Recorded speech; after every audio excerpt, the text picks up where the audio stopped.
Step away from that child right now, because if you touch him again, your life will never be the same. The command lands in the middle of the street, sharp and final, spoken by a black waitress whose hands are shaking but whose feet refuse to move. A small Korean boy clings to her apron, his face streaked with tears, his body trembling like he has run out of places to hide. Around them, people slow their steps, then keep walking. No one wants to be seen. No one wants to choose a side. But the choice has already been made. Her name is Nia Carter. She is 26 years old, exhausted in a way that lives in the bones. Her shoes are worn thin from double shifts. Her fingers still smell faintly of soap and oil. She stepped out for groceries, nothing more. She did not plan to become a shield. She did not plan to stand in front of danger. But the boy ran to her anyway, as if his heart knew before his mind did. The city hums around them.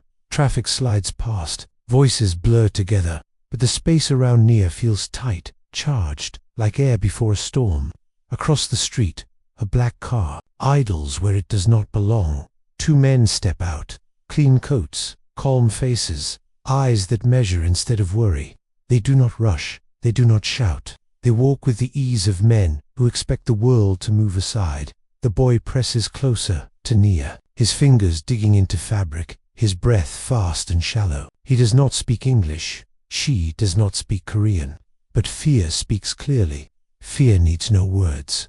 Nia lowers herself to his level, keeping her movements slow. Her voice stays soft, steady, as if calm can be shared by touch alone.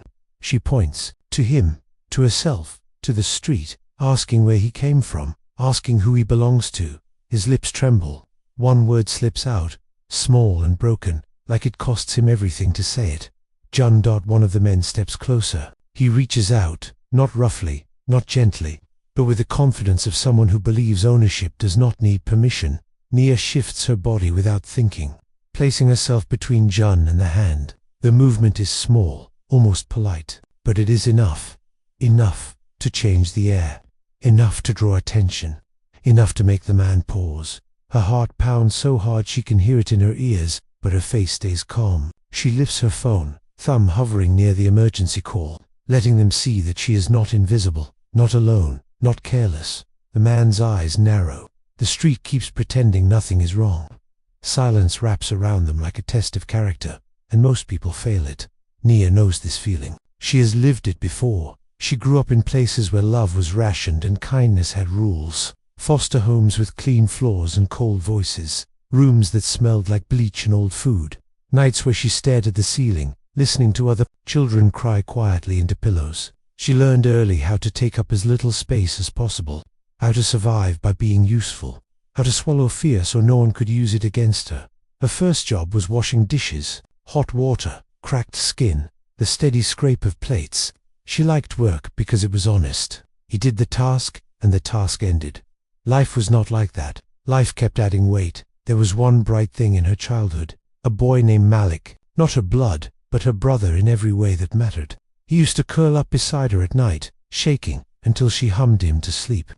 2 years ago, Malik disappeared into the city, swallowed by bad choices and worse people. Nia searched, until her feet blistered and her voice went hoarse. She learned what it feels like when hope fades, without warning.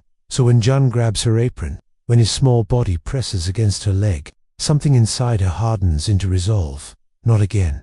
A Korean woman steps forward from the edge of the crowd. She is older, her posture straight, her eyes alert. She kneels beside Jun and speaks quickly. He answers in short bursts, his voice trembling. The woman's face tightens as she listens. She turns to Nia and speaks careful English. He says he is lot, he says. He is scared of those men. The truth lands heavy. Nia feels it settled in her chest like a stone.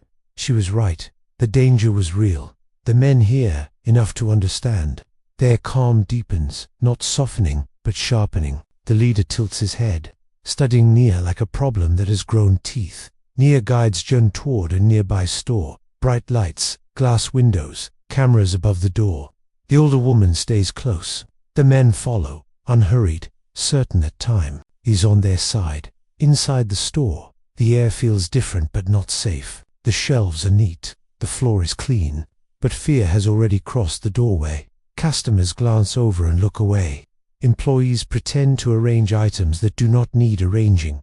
The leader speaks, his voice smooth, low, almost kind. He offers Nia an easy exit. He offers her forgetting. She does not take it. Chun's hand slips into hers. His grip is tight, trusting, desperate. That trust becomes a weight Nia will not drop. She answers quietly, words chosen with care. A lost child is not a problem to erase. A lost child is a duty. The leader steps closer. The older woman stiffens. The room holds its breath. Then Chun reaches into his pocket and pulls out a small pendant shaped like a tiger. He places it into Nia's palm as if he is giving her the last piece of himself. The metal is warm. There is a mark on the back, faint but deliberate. Nia does not know what it means, but the men do. Their posture changes instantly. Confidence cracks. The leader's eyes flicker with something close to shock. That pendant is not decoration. It is a signal. It carries weight. It carries a name that opens doors and ends conversations. Another black car arrives. A different man enters, dressed with quiet power. His gaze goes straight to the pendant, then to Chun, then to Nia. He speaks to the leader in a tone that does not invite debate. The leader steps back. The older woman whispers, her voice thin with fear and awe. That man speaks for the highest one. Nia's stomach tightens. Highest means danger with reach, danger that does not need to shout. The man turns to Nia and speaks in calm English. He tells her she protected the boy. He tells her that is rare. He asks her to come with them, just until the boys returned. Nia shakes her head slowly. She sets a boundary without raising her voice. She will not leave the child. She will not move without his real family present. The man studies her, seeing something he did not expect. Most people bend when pressure arrives. Nia does not bend. She stands still. Far away, in a high office overlooking the city, another man watches a screen. In silence, he is the one people fear without ever seeing. He controls through loyalty and distance, not noise. He watches a tired waitress stand between a child and men who could erase her life with a word. In his world, kindness is weakness. Today, it looks like strength. He does not call it admiration. He calls it obsession, because it unsettles him, because it does not fit. Chun's father arrives with the calm of a man used to power. He checks his son with shaking hands. He tries to hide. Cliff clings to him, then looks back at Nia, needing to know she is still there. The father thanks her. His respect is real, heavy earned. Then the dangerous leader enters. The room adjusts around him. Silence deepens. He looks at Nia with a focus that feels like pressure. He speaks about standing still when fear demands retreat. He speaks about how rare that is. Nia meets his gaze without flinching. She does not argue. She does not beg. She simply states the truth. Someone had to. The leader studies her, then turns to Chun's father. He makes a promise. She will not be harmed. Not now. Not later. Not quietly. John steps back to Nia and wraps his arms around her waist. His small voice breaks through the tension, asking her not to leave. Nia closes her eyes for a brief moment, feeling the weight of everything she almost lost and everything she almost walked away from. When she opens them, she understands that this moment will follow her. Power has noticed her. That cannot be undone. But she also understands something else. Her courage mattered. She goes home under protection she does not see but feels. In the days that follow, questions never reach her door. Threats fade before forming.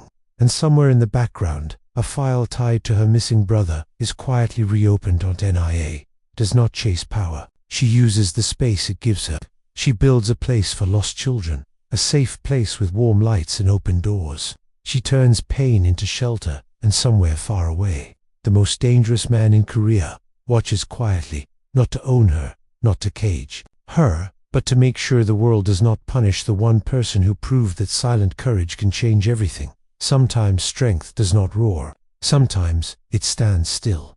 If this story moved you, comment where you are watching from and what silent courage means to you. Share your thoughts and subscribe for more stories that honor unseen battles and quiet heroes.